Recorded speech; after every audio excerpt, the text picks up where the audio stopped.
Halo sobat semuanya, selamat datang di Andamni Junior Channel. Kali ini saya akan mengajarkan tentang anatomi dan fisiologi tubuh manusia dengan cara yang mudah dipahami dan pastinya menarik. Kalau sebelumnya dengan gambar berwarna, sekarang saya hadirkan visual interaktif terbaru yang lebih seru dan informatif. Jadi pastikan kalian subscribe supaya tidak ketinggalan video-video keren lainnya. Anatomi mata. Menurut Wong, 2009, mata adalah organ yang bertanggung jawab terhadap penglihatan.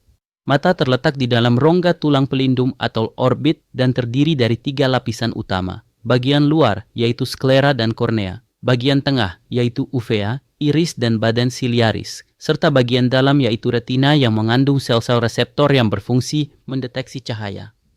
Setiap mata pada dasarnya berbentuk seperti bola, meskipun sedikit lebih lebar daripada tinggi. Di dalamnya, mata terbagi menjadi 2 rongga. Rongga anterior yang berisi cairan encer bernama aqueous humor dan rongga posterior yang berisi zat seperti gel bernama badan vitreous atau vitreous body.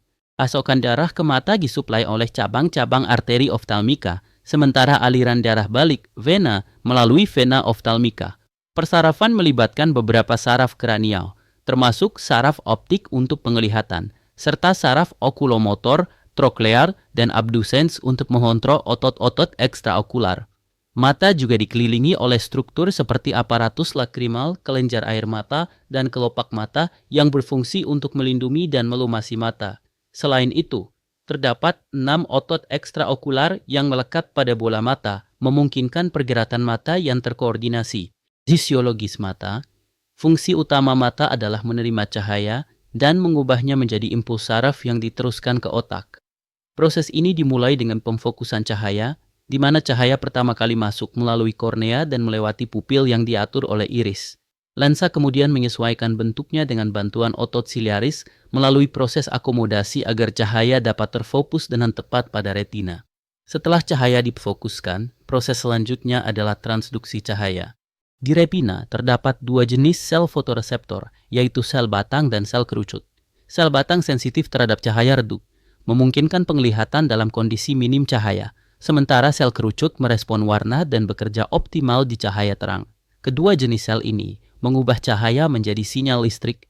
Terakhir, penghantaran sinyal ke otak terjadi melalui saraf optik yang membawa sinyal listrik menuju korteks visual di lobus oksipital otak. Busana, otak menginterpretasikan sinyal ini menjadi gambaran visual yang kita lihat. Baik teman-teman, sebelumnya saya sudah menjelaskan sekilas fisiologis dan anatomi atau bagian-bagian dari mata. Di saat ini saya akan memvisualkan anatomi mata dan akan menjelaskan bagian-bagian dan fungsinya teman-teman. Ya, jadi kita akan melihat secara bersama-sama. Kita mulai teman-teman. Yang pertama, anatomi pada mata. Ini yang pertama ini teman-teman ada namanya sklera ya. Nah, ini sklera teman-teman. Bisa kita lihat. Ini dia ada pada lapisan fibrosa dari bola mata yang terdiri dari kornea di bagian depan teman-teman dan juga sklera di bagian belakang. Sklera, teman-teman, merupakan lapisan pelindung yang kuat tersusun terutama dari kolagen dan elastin yang memberikan bentuk serta warna putih khas pada mata. Sklera menutupi 5/6 bagian bola mata kita, teman-teman. Dimulai dari batas kornea di bagian depan ya hingga saraf optik ya. Hingga saraf optik di bagian belakang, teman-teman. Selain itu, sklera juga berfungsi sebagai tempat perlekatan otot-otot ekstraokular yang menggerakkan nanti bola mata kita ke kiri, ke kanan, ke atas, ke bawah. Itu untuk sklera. Yang berikut, teman-teman, retina. Ini bisa kita lihat retina. Ini tampilannya, teman-teman. Di retina ada lapisan terdalam mata yang menutupi 2/3 permukaan dalam mata. Retina terdiri dari dua lapisan, yaitu lapisan pigamen dan lapisan neural. Lapisan pigamen, teman-teman, yaitu lapisan tipis sel epitel yang mengandung melanin terletak di antara koroid dan lapisan neural. Teman-teman, lapisan neural adalah jaringan kompleks yang terdiri dari sel-sel khusus yang saling terhubung dan memproses informasi visual sebelum mengirimkan ke otak kita.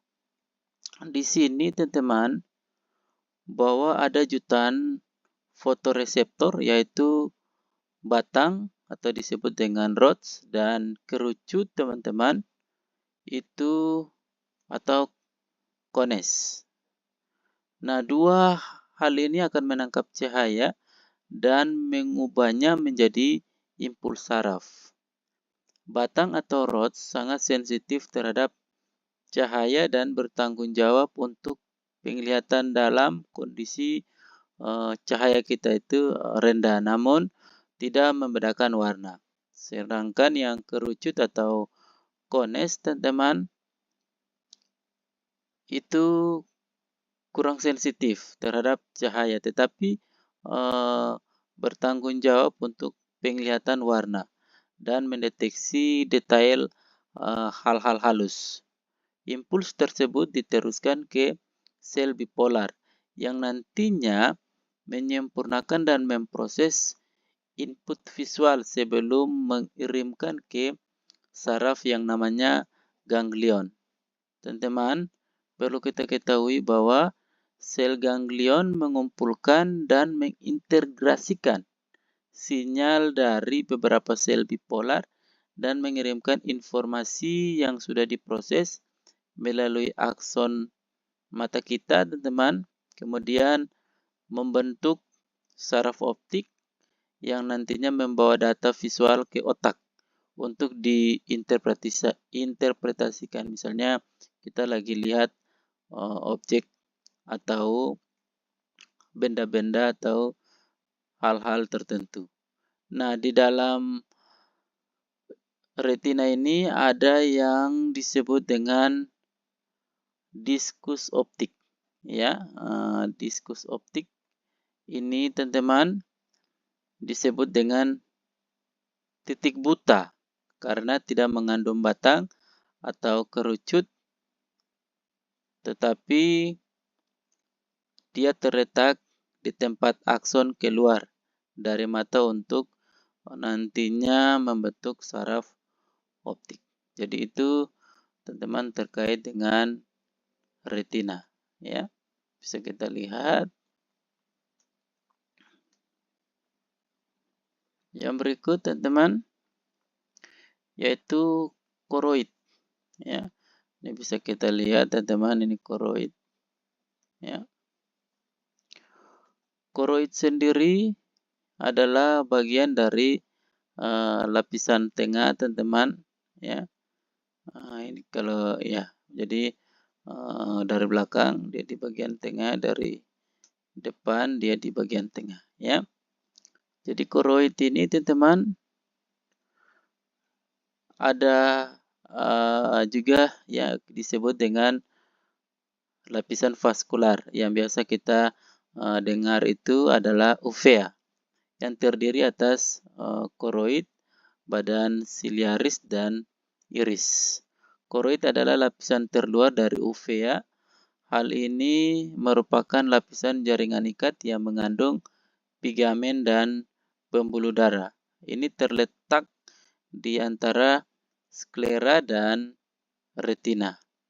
Fungsi utama dari koroid ini, teman-teman, adalah menyediakan oksigen dan nutrisi bagi lapisan-lapisan lain pada bola mata kita.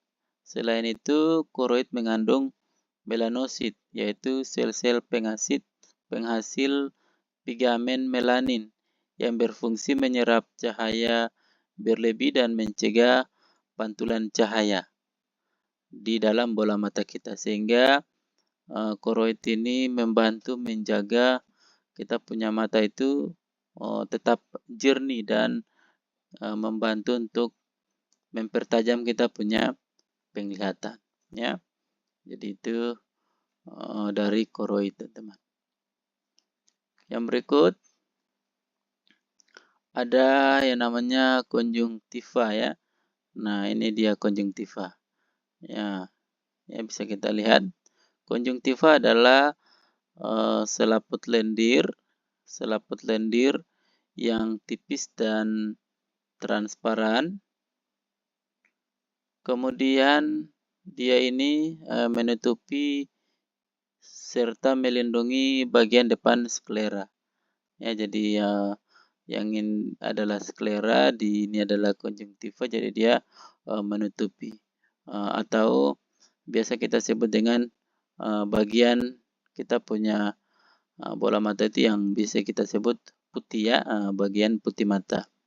Nah, selaput ini, teman-teman, memanjang dari tepi kelopak mata. Kemudian dia menutupi kita punya permukaan dalam kelopak mata. Kemudian dia ini berbalik arah secara tajam, ya, untuk menutupi sklera hingga mencapai batas kornea, teman-teman. Nah, konjungtiva, teman-teman, perlu kita ketahui bahwa konjungtiva tidak menutupi kornea. Pada tepi batasnya kornea itu menyatu langsung dengan kulit kelopak mata yang nantinya menciptakan transisi antara jaringan mata dan kulit. Ya, begitu, ya. Itu untuk konjungtiva. Kita lihat lagi yang berikut adalah kornea. Nah, ini, teman-teman. Ini yang disebut dengan kornea. Nah, kornea sama tadi, dia adalah bagian dari lapisan fibrosa, ya, fibrosa luar dari bola mata yang terdiri dari kornea di bagian depan dan sklera di bagian dalam, teman-teman. Nah, kornea adalah struktur yang bening, yang ini, teman-teman, ya. Bisa kita lihat ini. Oke, bisa kita lihat, teman-teman, itu adalah kornea. Dia ini kalau saya lihat dia bentuknya seperti kubah dan terletak di bagian paling depan mata kita, teman-teman. Ya, jadi jangan sampai kita tidak tahu, teman-teman. Jadi ini kita punya kornea. Oke. Fungsi dari kornea ini, teman-teman, adalah dia membiaskan cahaya dengan memungkinkan cahaya masuk ke dalam mata serta membantu memfokuskan cahaya tersebut ke dalam kita punya retina, teman-teman, ya. Selain itu, kornea juga berperan sebagai pelindung mata, ya. Misalnya dari debu, dari kuman, dan dari partikel-partikel berbahaya lainnya. Jadi bisa disebut kornea ini dia bersifat avaskular, artinya tidak memiliki pembuluh darah sehingga dia mendapatkan oksigen dari udara bebas. Kemudian selain dari udara bebas, dari air mata, ya, atau biasa kita sebutnya juga biasa dari namanya aqueous humor, ya, atau cairan di ruang arterior mata. Itu untuk kornea, teman-teman. Berikut lensa.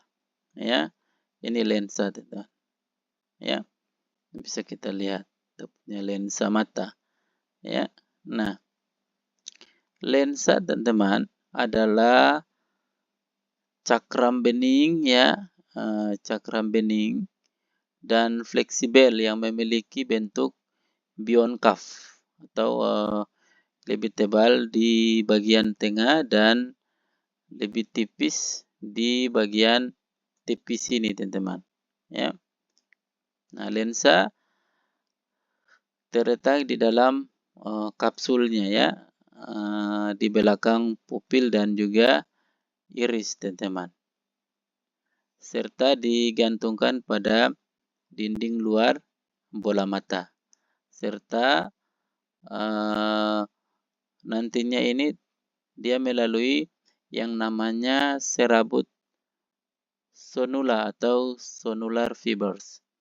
Teman-teman, lensa ini dia membagi bagian dalam mata menjadi dua rongga utama, yaitu rongga anterior dan juga posterior atau rongga vitreous. Di dalam lensa, teman-teman, ada tadi saya bilang itu serabut sonula, ya. Jadi dia menempel pada lensa yang menghubungkan dengan bagian siliaris. Nah, otot-otot pada badan siliaris akan berkontraksi dan relaksasi untuk mengubah ketebalan dan bentuk lensa. Proses ini disebut akomodasi, yaitu kemampuan mata untuk menyesuaikan atau memfokuskan agar kita itu bisa melihat objek pada jarak yang berbeda-beda, ya. Jadi bisa dari dekat, bisa dari jauh. Pokoknya berbeda-beda, teman-teman. Itu untuk lensa. Yang berikut itu iris, ya. Iris ada pupil, ya. Nanti kita lihat, teman-teman, bahwa di bagian iris ini, teman-teman, dia ini ada pada lapisan tengah atau lapisan vaskular mata, ya, yang juga dikenal tadi uvea. Terdiri dari selain iris, tadi saya bilang ada koroid, ada badan siliaris, ya. Jadi iris ini terletak di antara kornea dan lensa di dalam rongga anterior mata. Iris adalah struktur berbentuk lingkaran ini, ya, yang terpigmentasi dengan lubang tengahnya, teman-teman. Ya, bisa kita lihat. Nah, kemudian, teman-teman, iris adalah bagian mata yang berwarna. Jumlah melanin yang ada pada iris menentukan warna mata seseorang. Jadi iris mengandung dua otot polos tidak sadar yang dengan cara berkontraksi dan relaksasi untuk mengontrol diameter pupil, teman-teman, sehingga nantinya mengatur seberapa banyak cahaya yang dapat masuk ke mata. Gitu, ya. Yang berikut itu prosesus siliaris, ya. Nah, teman-teman, bisa kita lihat. Ini dia prosesus siliaris, ya. Ini lapisan tengah juga, teman-teman, atau vaskular mata yang juga dikenal sebagai uvea, ya. Yang tadi saya bilang lagi, saya tekankan lagi, terdiri dari koroid, badan siliaris, dan iris. Badan siliaris, teman-teman, dia strukturnya berbentuk cincin yang bersamaan dengan lensa, ya. Nah, bisa kita lihat kalau dari depan. Prosesus siliaris ini, teman-teman, adalah tonjolan seperti jari yang memanjang dari badan siliaris yang mengandung kapiler yang nantinya menghasilkan cairan bening atau aqueous humor yang mengisi rongga anterior mata. Teman-teman, fungsi dari prosesus ini yaitu menambatkan lensa pada dinding mata melalui serabut sonula. Serabut sonula yang juga disebut dengan ligamen suspensorium adalah benang jaringan yang halus yang menghubungkan prosesus ciliaris dengan kapsul lensa. Jadi otot ciliaris terdiri dari serat otot polos yang berkontraksi dan relaksasi untuk mengubah kekencangan serabut sonula, yang pada nanti gilirannya itu mengubah bentuk lensa yang sangat penting dari proses akomodasi, teman-teman. Ya, itu untuk prosesus ciliaris. Kita lihat yang berikut. Ada namanya otot ciliaris. Ini otot, ya. Teman-teman, ini juga dia ada di lapisan tengah atau vaskular mata. Ya. Otot ciliaris ini, teman-teman, dia terdiri dari serat otot polos yang sama berfungsi untuk berkontraksi dan relaksasi. Jadi nantinya dia mengubah kekencangan sonula, ya, sehingga nanti itu dia bisa menyesuaikan fokus agar dapat kita melihat beberapa objek itu dari jarak yang berbeda-beda. Kemudian yang berikut, teman-teman, yaitu ada yang namanya serabut sonula. Ya, jadi serabut sonula, teman-teman, itu adalah dia masih di lapisan tengah, ya. Kemudian serabut sonula ini dia juga memiliki fungsi yang sama, teman-teman, yaitu berkontraksi dan relaksasi sehingga nantinya juga bisa mengubah mengubah bentuk lensa, teman-teman. Yang berikut itu adalah kanal hyaloid, ya, hyaloid. Nah, kanal hyaloid, teman-teman, merupakan saluran tipis dan bening, ya. Saluran tipis dan bening yang membentang. Kita lihat dia ada membentang, ya, melalui rongga posterior mata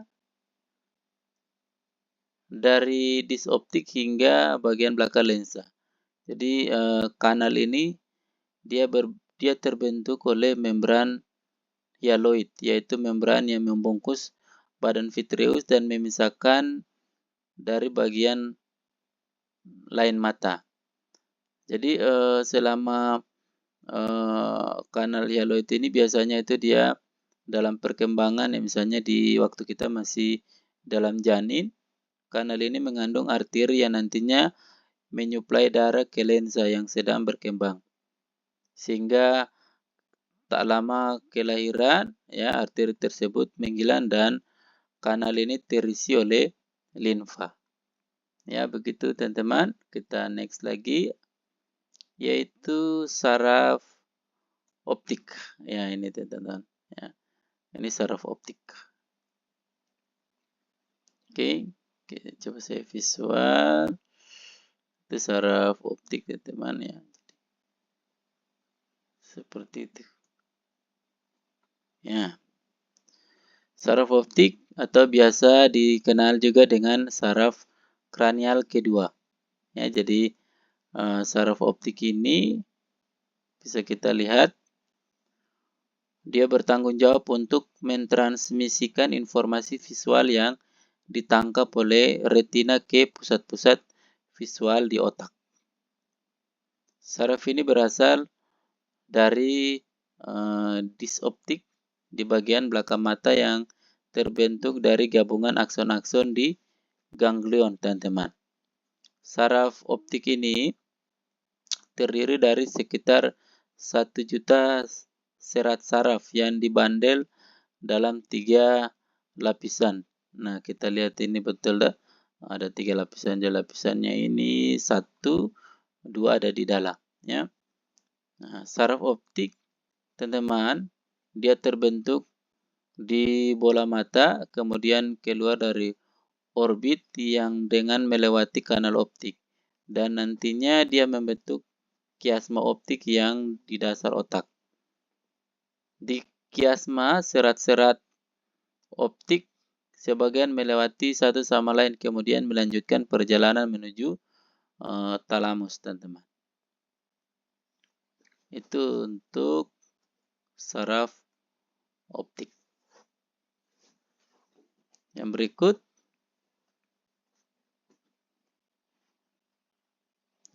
teman-teman, ini adalah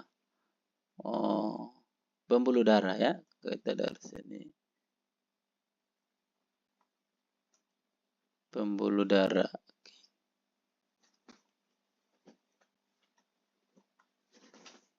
Nah, mata kita disuplai oleh cabang-cabang ya dari yang namanya arteri oftalmik, termasuk arteri siliaris posterior pendek, arteri siliaris posterior panjang, arteri siliaris anterior, dan arteri retina sentral.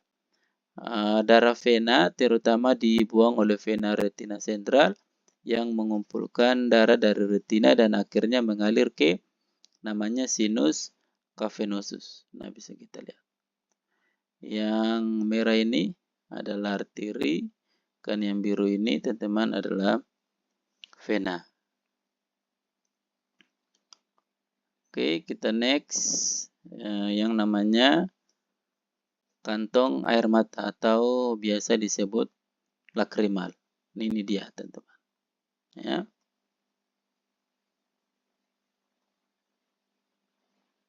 Sampai di sini.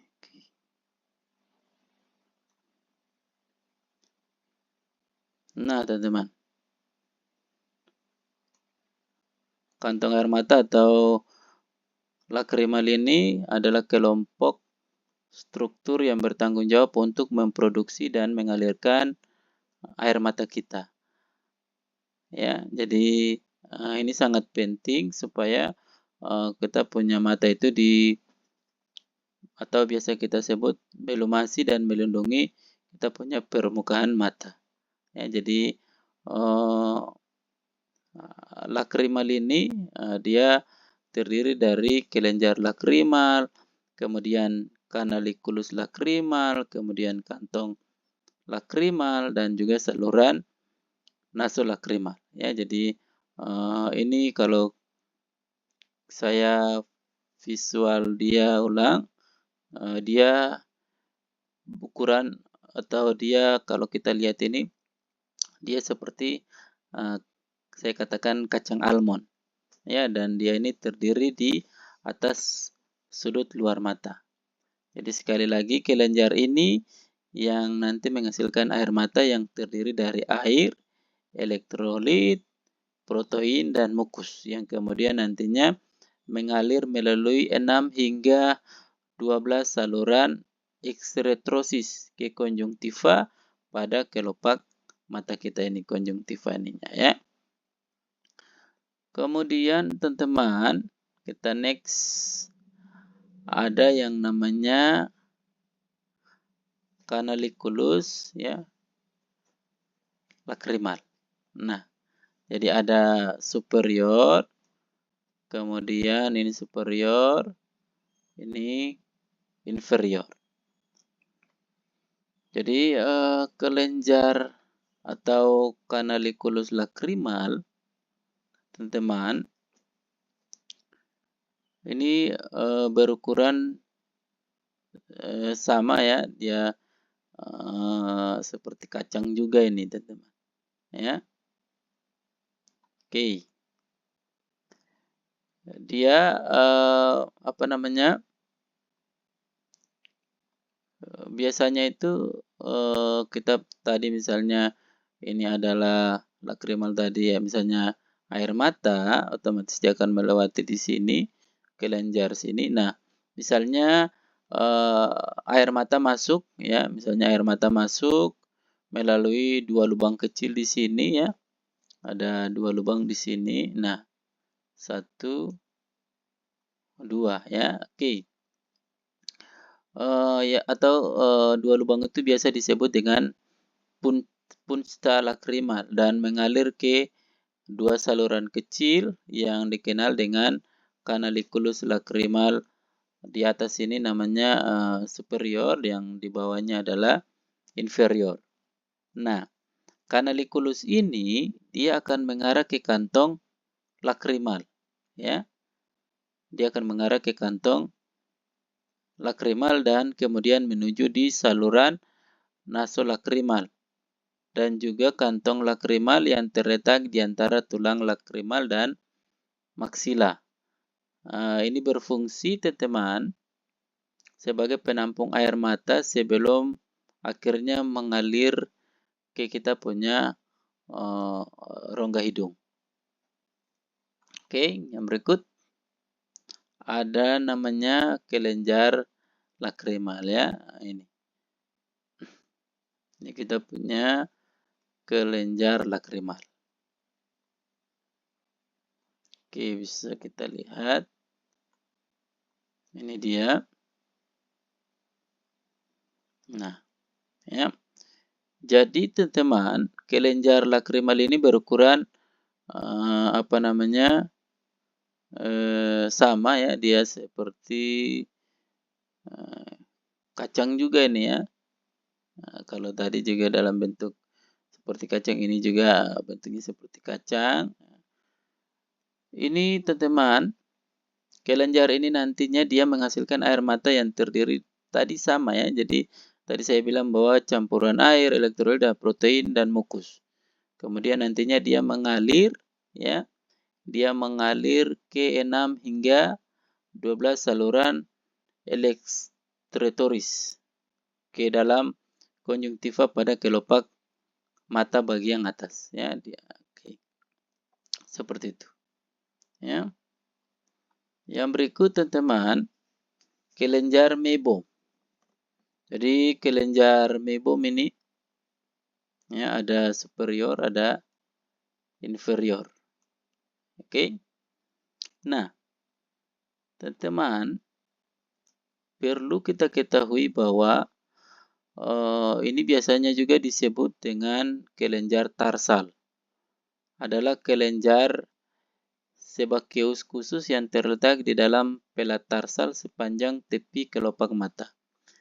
Jadi terletak sekitar 50 kelenjar di kelopak mata atas ya, dan juga kalau begitu 50 ya berarti katakanlah di bawah 25 di atas sini teman-teman ya 25.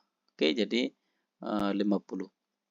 Nah, kelenjar-kelenjar ini akan mengeluarkan zat minyak ya, atau biasa disebut dengan meibum, yang merupakan bagian dari lapisan air mata yang menutupi mata.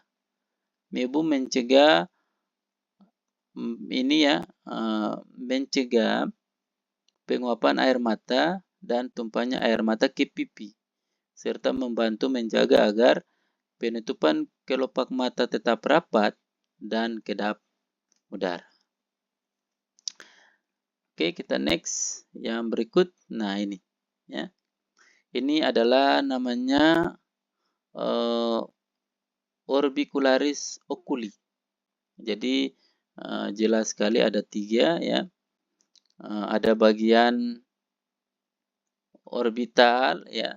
Ini yang di bagian ini orbital, kemudian ada bagian palpebral, kemudian ada bagian dalam atau lakrimal. Nah, kalau saya katakan ini ya, orbicularis oculi ini dia berbentuk seperti kue donat yang mengelilingi setiap mata kita. Jadi tiga yang tadi saya sebutkan itu teman-teman otot ya yang ada pada mata kita atau di bagian orbicularis oculi. Nah, fungsi dari bagian orbital ini teman-teman itu adalah dia mengelilingi seluruh orbit dan membantu menutup kelopak mata dengan rapat saat kita berkedip kuat atau kita menyempit mata. Jadi misalnya kita menutup mata, kelopak mata misalnya dengan kuat berarti orbitalnya yang berfungsi. Kemudian palpebral, yaitu terletak dalam kelopak mata dan bertanggung jawab untuk menutup kelopak mata dengan lembut saat berkedip normal. Jadi kalau kita berkedip normal maka palpebral ini yang berfungsi. Kemudian bagian dalam atau lakrimal ini dia memanjang menuju kantong lakrimal dan saluran nasolakrimal serta membantu aliran air mata saat kita berkedip.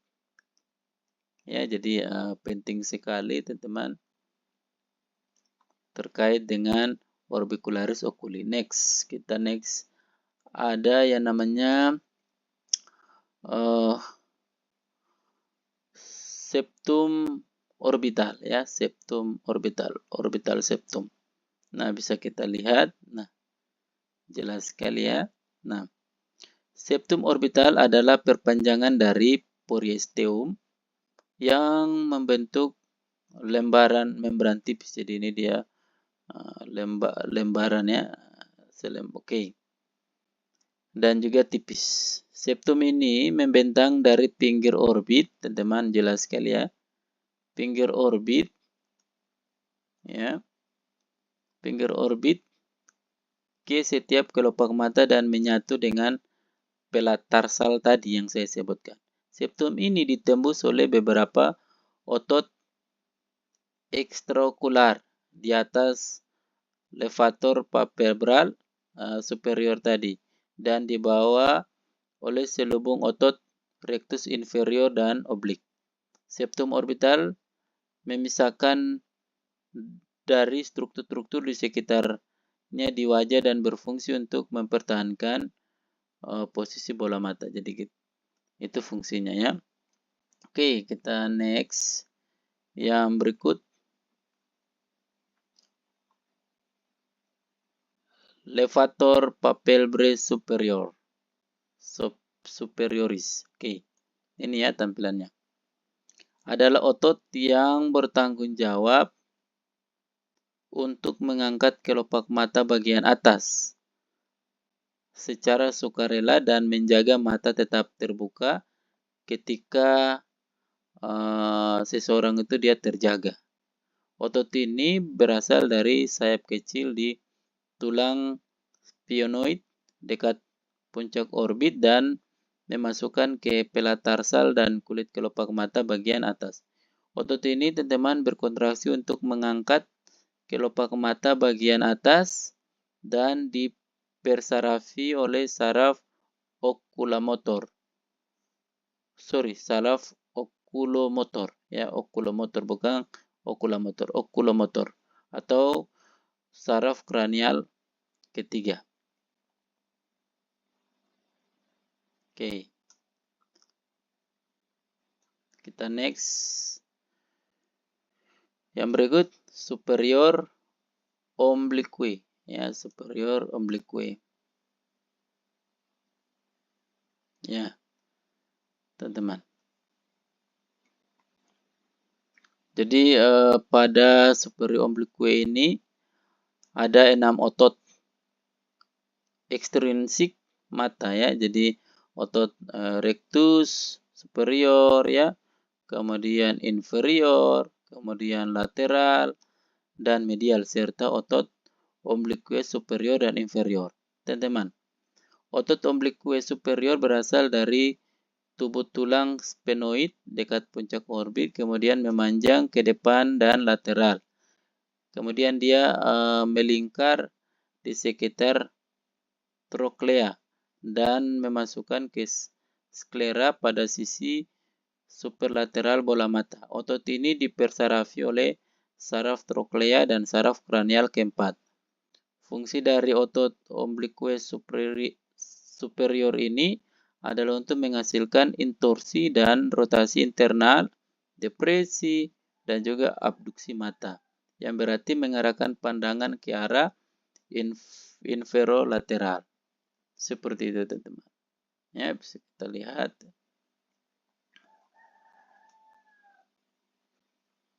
Oke.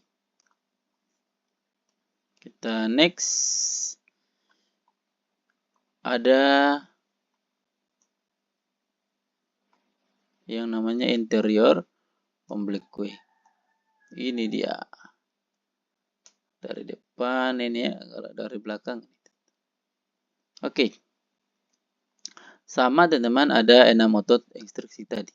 Nah, pada otot obliquus inferior berasal dari dasar orbit dekat dinding medialnya dan memanjang ke atas dan lateral untuk memasukkan ke sklera pada sisi inferolateral bola mata. Otot ini sama teman-teman, ya, dipersarafi oleh saraf okulomotor atau saraf kranial ketiga. Fungsinya ini teman-teman menghasilkan eksotorsi dan rotasi eksternal, elevasi, dan juga adupsi mata yang berarti mengarahkan pandangan ke arah superlateral.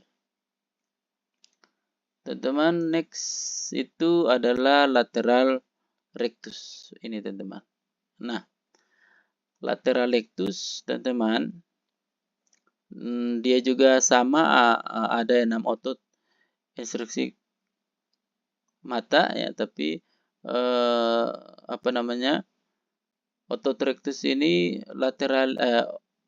otot rectus lateral ini berasal dari cincin tendon umum ya, jadi umumnya ini di puncak orbit dan memanjang secara lateral untuk memasukkan ke sklera pada sisi lateral bola mata. Jadi otot ini dia dipersarafi oleh saraf aduken atau saraf kranial ke-6. Fungsinya yaitu untuk menghasilkan abduksi mata yang berarti mengarahkan pandangan kita juga ke arah lateral. Oke, next. Ada yang namanya medial rectus ya, bisa kita lihat di sini. Nah,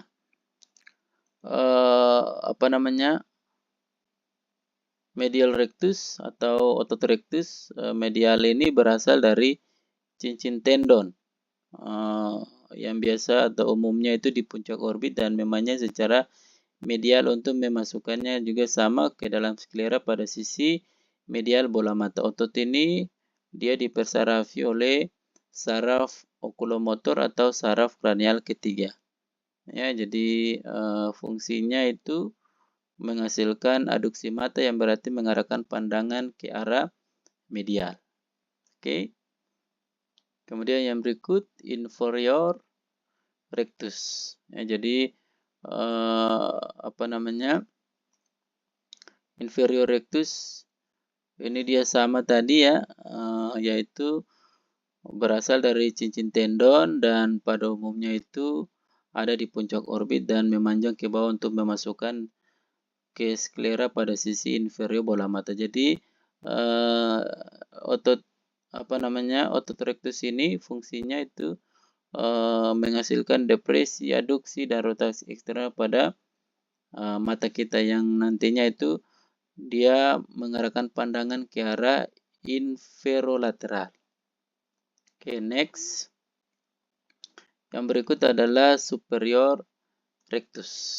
Nah, superior rectus teman-teman, dia juga sama berasal dari cincin tendon umumnya di puncak orbit dan memanjang ke atas untuk memasukkan ke sklera pada sisi superior bola mata. Jadi fungsinya yaitu menghasilkan elevasi, aduksi, dan rotasi eksternal pada mata yang berarti mengarahkan pandangan ke arah supermedial.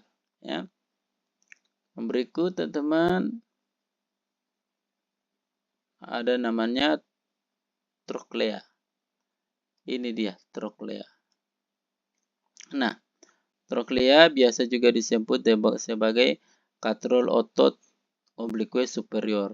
Adalah sebuah lob kartilago yang ditemukan pada sisi supermedial orbit. Jadi fungsi dari troklea ini sebagai katrol tempat tendon otot oblique superior melintas, kemudian memungkinkan otot berfungsi lebih efektif. Jadi troklea ini biasa menghasilkan rotasi internal, depresiasi, aduksi pada mata. Jadi yang mengarahkan pandangan kita itu ke arah inferolateral. Next, itu ada tarsi ya, tarsi kelopak mata. Nah, teman-teman, atau biasa disebut dengan plat tarsal yang juga atau tarsi adalah pita fibrosa ya. Pita fibrosa teman-teman dari jaringan ikat padat yang ditemukan di dalam kita punya kelopak mata. Tarsus superior ya, superior ini ya lebih besar dan berbentuk setengah bulan, sementara inferior yang ini itu lebih kecil, lebih tipis dan berbentuk elips. Ya, nah jadi seperti itu. Berikut teman-teman, tarsi ini juga memberikan dukungan struktural dan kekakuan pada kelopak mata, membantu mempertahankan bentuknya. Kemudian plat tarsal juga berfungsi sebagai titik pelekatan, ya, titik pelekatan untuk nantinya itu kita punya otot orbicularis oculi dan levator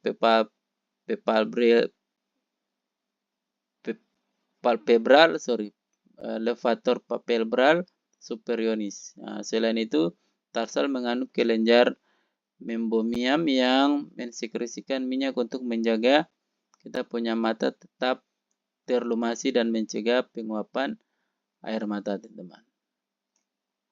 Seperti itu.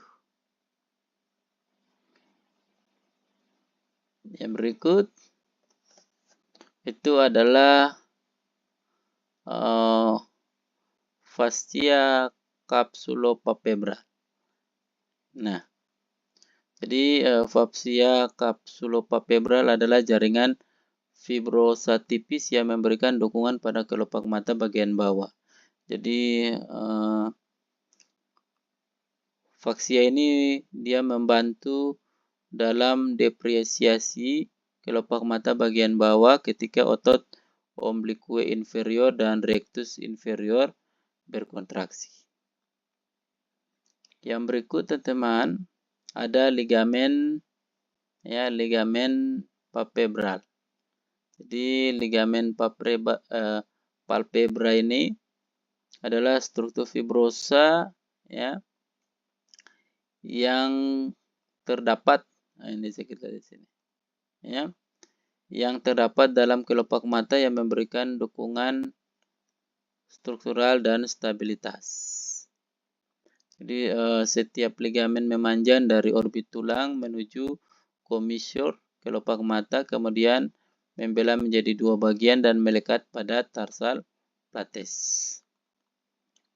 Jadi biasa kalau kita lihat di sini maka dia ada pada sisi mata, sisi kelopak mata ya. Jadi ada di sini, kemudian ada di sini.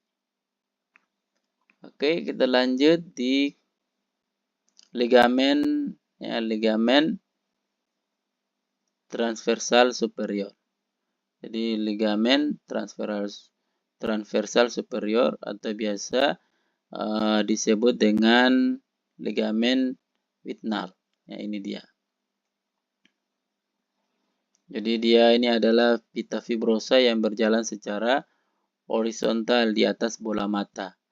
pada persimpangan otot tendon dan otot lavelator palpebral superioris. Seperti itu, teman-teman. Jadi ligamen ini dia membantu ya untuk mengubah arah otot levator dan palpebral superioris tadi, sehingga otot tersebut mengangkat kelopak mata bagian atas ke arah superior, artinya arah atas ya. Kalau kita arah atas, kalau kita lihat atas, dia mengangkat ke atas. Kemudian daripada ke arah posterior artinya posterior berarti belakang, seperti itu. Oke, kita next ada ligamen ya. Ada ligamen suspensioris bola mata ya, suspensioris ligamen Ebel. Nah, atau biasanya disebut dengan ligamen suspensioris Lockwood, adalah struktur fibrosa seperti gantungan yang menstabilkan dan mendukung posisi bola mata, teman-teman. Seperti itu.